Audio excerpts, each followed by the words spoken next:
More homeless and more of them living on city streets. Good evening, I'm Paula Akana. And I'm Kenny Choi in for Youngji Denise. It's a mixed bag for those tackling homelessness as the annual point in time count is out for the island of Oahu. KITV4's Andrew Pereira joining us right now for more in tonight's top story. Andrew? Well, Kenny and Paul, although the overall number of homeless on Oahu is up, hundreds of individuals have been placed in housing. This is a portrait of Oahu's homeless problem. Kaka'ako by the John A. Burns School of Medicine. A lack of housing can land you here. According to the latest point-in-time count, half of 1% of the island's population are without a home.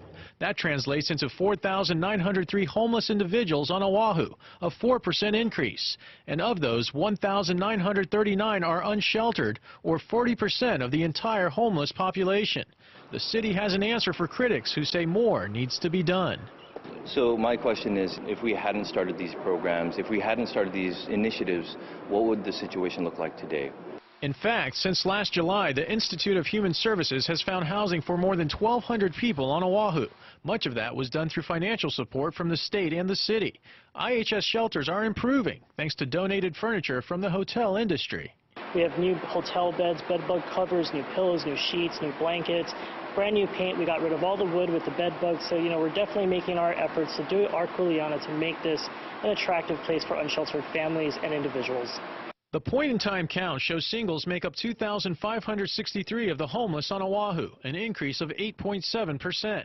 Family members who are homeless number 2,340, which is down just slightly, while homeless veterans number 467 island-wide.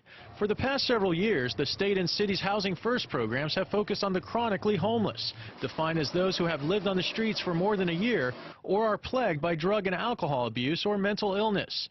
To truly bring homeless numbers down, advocates say a more comprehensive approach is needed. What we're seeing here throughout this last year was a backlog in transitional shelters and also public housing.